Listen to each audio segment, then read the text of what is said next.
You know, that was also one of the big sticking points for people for many, many years. His body is made of this crap. What do you mean he can die to the crap that's inside his own body? And I used to think about that too, but I don't even care anymore. It didn't bother me in the slightest 2 weeks ago when I Oh was no! on that part of my reread. Oh no, that never didn't bother me whatsoever because I always thought it was poetic justice, like your own power was your own undoing. I actually thought that was really great poetically. Also, it's very funny. But you know, that's just me. Yeah. Reminds me of this. Because he mentions a very interesting lore detail here that never comes up again. I want to bring that up.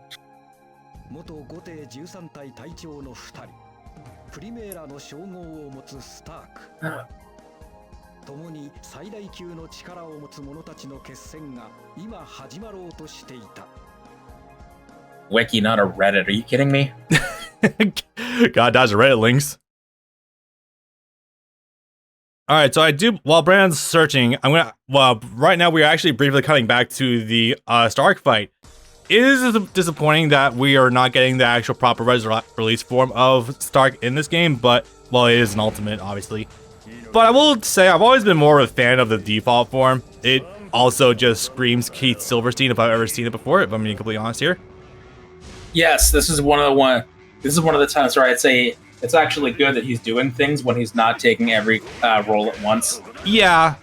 Don't get me wrong, Keith does seem like a pretty chill dude, but like he is saddled with fucking everything, especially in the early 2010s. It's kind of like Laura Bailey with doing fucking everything on the face of the earth in like 2015. Jesus. Again, more power to you, but goddamn, like we could get some variety in casting sometimes. Super cool. He was just a little overexposed. Yeah. Like, don't get me wrong, him as Kimimaro just like fucking makes the role for me. Ooh. Yeah.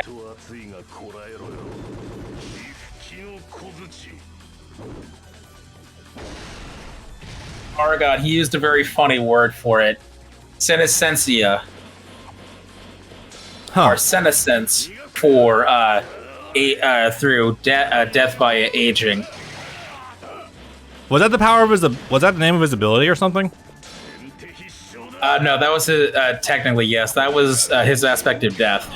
Oh, okay. All of the Espada govern an aspect of death. I always forget that. Fuck, that's honestly great poetic shit. Yeah, it is directly tied into their character. God. I think I can recite most of them off the top of my head. Stark's is obviously loneliness to some capacity. Tia/Nell's was sacrifice. Ukiyora's was fear or something. Nihilism. Nihilism, that was Nihilism. it. Grimjow's is I just think not angered. I think pride. Self-destructive tendencies. Yeah, Noicho's would probably be fear and or paranoia, as you can obviously imagine.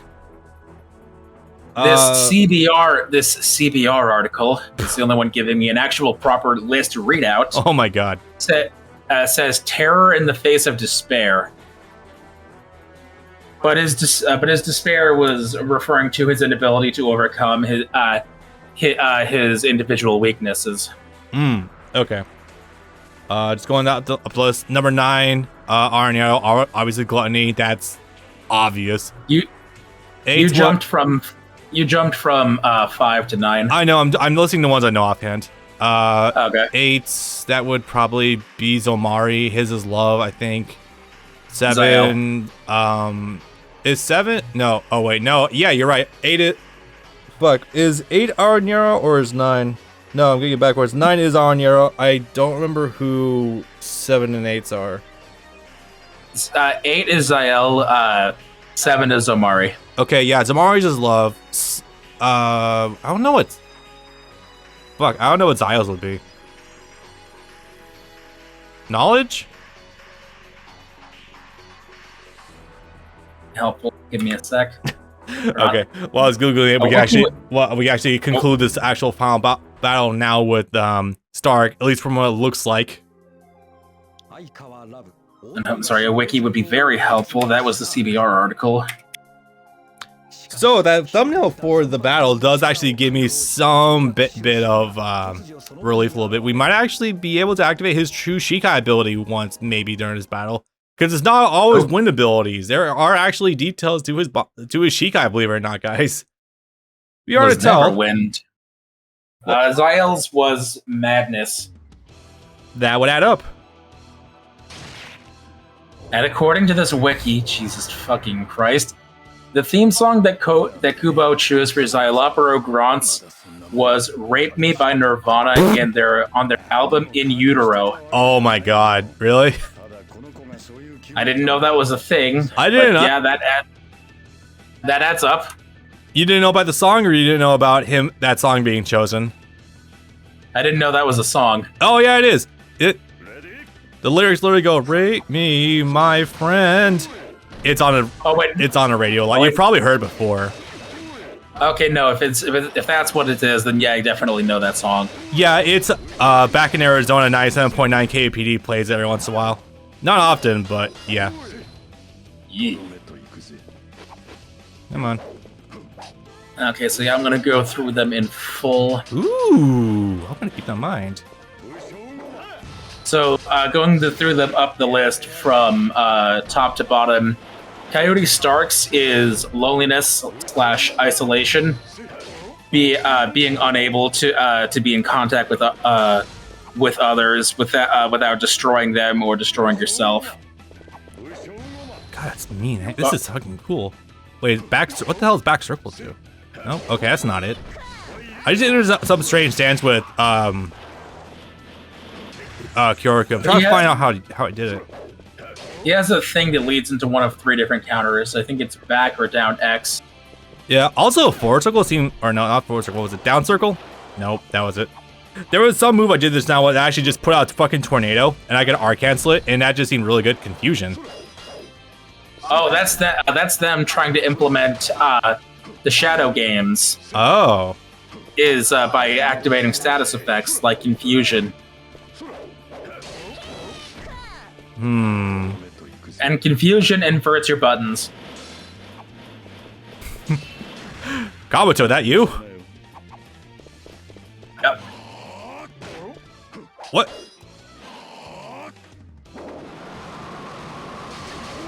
Yeah, no, it changes all of your buttons. It doesn't just invert them. Like, it actually completely randomizes your buttons. Yeah, like, I probably just wouldn't mind doing this. Effort. You can. So Baragon's was time, as in old age, dying of old age, living well past the point of a viable life. Hallibal's was sacrificing herself so that others could live. Yep. This was the same for Nell, who sacrificed herself in order to save Ichigo.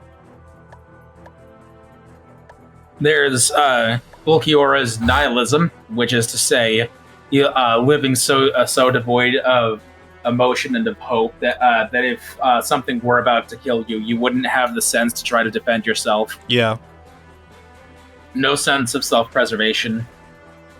For Neutra's, it was despair, as in, like I said earlier, despair in the face of being able to overcome your own weaknesses. Yep. In the instance of him never being able to overcome his sexism, his misogyny not being powerful enough to overcome the 2 female espadas ranked above him. Oopsie. For Grimjo, it was his self-destructive tendencies in the way that he would go out and attack people without authorization, his willingness to disobey orders and work completely for himself with no one else's best interest in mind. And this is displayed when his first raid on Karakura Town ends up with the death of all 6 of his Fracciones. Yep. With Zomari, it's intoxication / hedonism, which is to say giving into your worldly desires. Yep. Shown in the form of his love for Aizen, and his love will conquer all in the way of his love taking over other people's bodies and controlling them. Yeah. With Xylopero, it was madness, giving in to delusion and your own power, and going insane. with Aranero, it was greed, the all-consuming greed, and I think in some cases it's translated as lust as well. But eternally consuming, never satisfied, never sated hunger. That could just basically be gluttony by itself. Also, given that his release is literally gluttonaria. Fuck, I can't say that whatsoever. Gluttonaria. That sounds really like a disease. Yeah. And then lastly, there's Yami's rage, which is a little self-evident, yeah. All right, you can proceed now. Okay, time for the funny bit. I didn't know you were actually holding on that for the last 2 minutes. I was indeed. I figured that was important. Also, because this is a very pivotal part of the story where, oops, now not one, but two of the top spot have lost inadvertently. Inadvertently? Yeah, let's go with that, Bob. So now Tia's the last one standing, and granted, she has not lost yet, but Aizen is now bored and is stepping in to fight directly, so it's like, yeah, she's about to get offed. Oops. Aizen can see the writing on the walls. If the most powerful Espada, who can destroy other people by being in their presence, and the man who can literally shoot waves of death out weren't able to beat their enemies, what can the Shark Lady do? Yeah, basically, especially if they all try to gang up on her too concurrently, then it's just like, at that point, she's just loose end, really. And she was struggling against Toshiro by himself, to say nothing of Lisa and Hiyori. Yep. So unfortunately, this is where, well, let's just say that with what little we actually have been shown of her, Tia is in for some bad times ahead with this, and the direct next time we see her. Oof. Or that sacrifice, ain't you? Yeah, of course, you're really on that. Now, the next time following, as of course we're aware, but if you're not aware in the audience, yeah, she's going to end up being held in a cell. That works. And being used to, I think, create new Hollow by the Quincy Army, yeah. I don't even know to think what that's going to entail, but she is shown up to be literally suspended from her arms in a cell, so rip. She just has chains holding her arms up. She's just chained to a wall in a cell. I think that was a theory. I don't remember that ever being stated outright, because she only appears the one time and is never mentioned again. And again, that those sort of things aren't necessarily Kubo's fault, because he was in declining health for a number of years before he tore his shoulder open. Oh no, I'm not saying in terms of like it's a bad thing that nothing else was really shown for her, but like I'd swear I heard that like there was Quincy being there was visors not visors. God, I cannot get the term right. Arankars being made to work in the Quincy army. Some of them I think were willing servants. But yeah, I don't believe that they can create Arankars by themselves. I mean, there are naturally forming Arankar, but you wouldn't be able to create an army in the same way that Aizen would have with the Hogyoku. This is the one you're going to need the code for. Let's see if it will turn back off again. Yeah, I always took it to mean that, well, in best case scenario, if they are creating a small major Arankar army, they're probably just splicing Tia's DNA in order to just, like, test to baby grow some. Worst case scenario, she's being raped in there, but I'm going to hope that wasn't Kubo's intention. I'm reminded suddenly of the Cell Jr. theory. Yeah. Gross. I'll spare you guys for now. Yeah, I remember in chat for the Raging Blast Let's Play, it's just, man. That's going by a hell of a lot faster than I thought that would. Dude, no kidding. We're still sub 2 hours and we're almost done with the main main story. Holy fuck. Oh no, I was talking about Raging Blast and the uploads. Oh yeah, no, it's going pretty decently. I still gotta work on next week's stuff though. But yeah, no, I took a look ahead. I think it's just this one and maybe one or two more main story chapters after this, and then we got like one or two things with Muramasa, and that's it for the hero story. Oh, we're on 24 already. Goddamn, I thought we were on 19. Nope. Shows how much I've been paying attention. So this is where, unfortunately, things are going to hit the shitter a little bit. So here's the thing about trying to find Yami. One is that if you are familiar with how Clash Ninja traditionally handles these kinds of missions. First of all, it doesn't really. I mean, I could just hang back and keep using Byakuya Sokatsui to just ship out a little bit. That might be a decent idea, but I don't know about that. Actually, wait, he just keeps doing balas. Okay, I'm gonna illustrate this for OBS. Unfortunately, you won't be able to see what I'm about to do. But basically, if you didn't see that, this left arm of his, it reached me all the way back here where I was. Oh boy, yeah, hitboxes, baby. I was gonna say you could just hang back as Byakuya and just spam your projectiles, because he has a good number of them, and you could unleash his Bankai. So I just won? So he was, okay, the particular move I was fearful he was going to actually start breaking out was a tailspin one, where he just swings his whole body in 360. You can't really dodge it, and you can't really guard it, so I was very fearful of that one. But no, he never did it. He just kept shooting balls straight ahead for some weird reason. Yeah, that's kind of fucked up. I don't understand. I can't say I'm complaining. Just really weird. All right, whatever. Last now one. We get the finale of the main story. In this fight that did not really happen at the start, it's very funny in hindsight. Because so after this one, we're gonna head into the next mission, which is in the next chapter, and after that, you'll see how stretched this game was for any sort of content, because this is the only time they've done what they do in this game, and that's that they mirrored the story mode. Yep. They were that stretched for content. Oh yeah, I should probably mention that. I actually wasn't gonna start tackling the. I was actually gonna start tackling the other story mode today. I was hoping we could do that next week. Do Masa. Oh yeah, I was gonna do more Masa at least. Yeah. So this is funny because Ichigo actually broke out of the out of Hoikamundo, out of the forgot what the term for the tunnel is. And nothing really happened at first. He hit Aizen once, and that was about it. And then Ichigo just sort of hung back for like half an hour while everyone else fought for him. And even then, like, there was like initially going to be a sort of a scuffle with him and Aizen, but Aizen was taunting him, nearly revealed exactly like what was going on. Actually, that might have been after the fact, now I think about it. No, Ichigo and Aizen do actually have a fight in this location. It just happens later. Oh, okay. It happens after Yama. I mean, the only thing I really remember is just the banter that I've known about you literally since before you were born, Ichigo. Also never bothered me. I love that shit. Aizen is at his best in this arc. I remember initially not being an enormous fan of Fake Harakura Town. No, once shit gets off the ground, it is fucking hysterical. I was losing my mind reading all of Aizen's dialogue during this arc. It is like 15 out of 10 perfect. Yeah.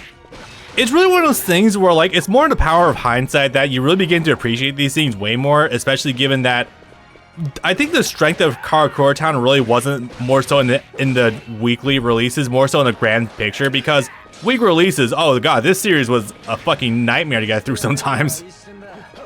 I don't think you'll disagree with me there. Fourth grade Ninja War took 4 years. Yep, I didn't say it's good either. Oh god, I hate that too. In fact, probably more so. Ooh, I might hit him, yay. Oh no, I'm just giving you something to compare it to. Oh yeah, no, definitely. Although, to be fair, Great Ninja War also did happen after this, so there's that, but yeah. What's happening in tandem? 2010, so it would have been like more the preludings. I think this would have been the fight Kage stuff, if I'm not mistaken. In the beginning of the war would have happened around now. Yep.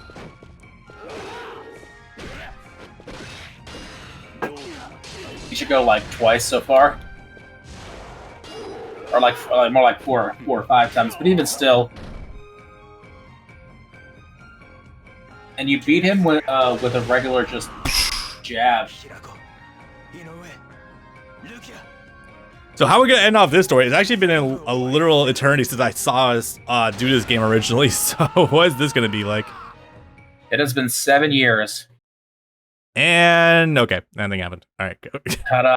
Hey, I guess it's probably better than Aizen retreating to Huekumuna with his tail between his legs, and the good guys are just like, well, all in a day's work. This arc was not yet over. Could you tell? No, it escaped my purview. I honestly could not begin to guess why. Or Jesus Christ, Yami. Oh boy. And hello, Nemorender. Very delightful.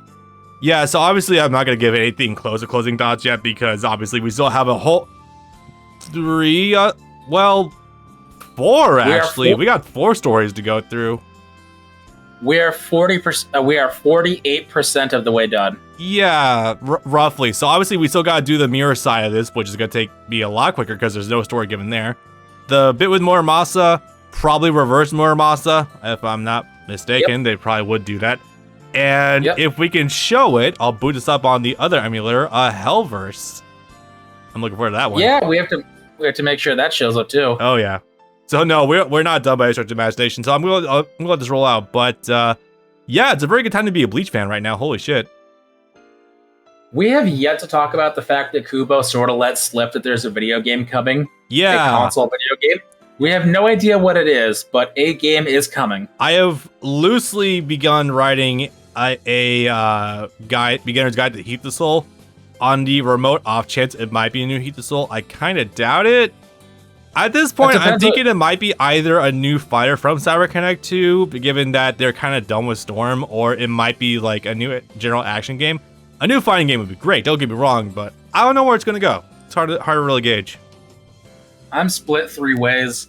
A CyberConnect game, a Heat the Soul-esque game, if it's a game that's a Switch exclusive, or a Soul Res sequel, if it ends up being a console game, because that was the last actual console game, and it was the best looking one they ever made. Woof.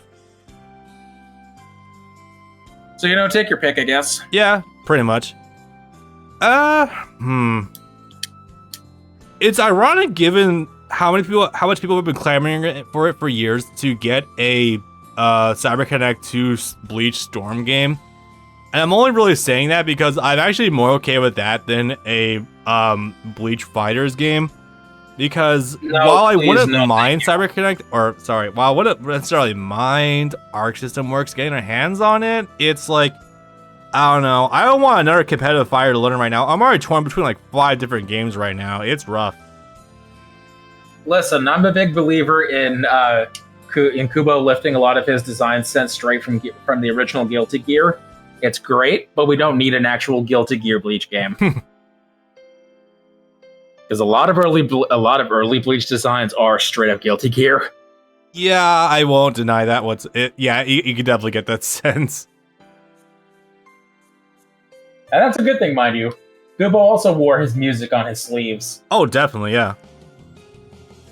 As he is known to do, like we discussed earlier. Unique renders. I don't think we've seen some of these renders for OQR and Grimjaw before. Cool. Nope. As Kubo is wont to do, he gives characters theme songs. Like what is this? Let me check Ichigo's theme song real quick. Number 1, his actual as decided by Kubo theme song. I was gonna say his theme song is just number 1, isn't it? Oh wow, we got to see pre-release Tia with the mask underneath. That's kind of cool.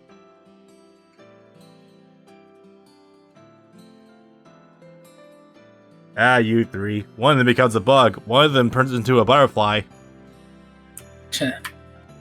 Okay, where are we? As credited by Tai Kubo, his theme song is News from the Front by Bad Religion. I don't know if I've heard that song before. But you've heard of the band, right? I believe I might have, but I'm not immediately connecting dots here. Hi, mysterious Joker Frieza man. How are you doing today? We still got the turn back Vigilant area. Nice. It's a nice looking map. It's so weird seeing this with the differently shaded like lines on him versus the hollow hole. I didn't even mention that. I'm pretty sure that wasn't the lines on Fast Lord Ichigo supposed to be red versus the hollow hole, which is black? Yes. Okay, so it was just this game that was doing that for some bizarre reason. Okay, I want to make sure about that.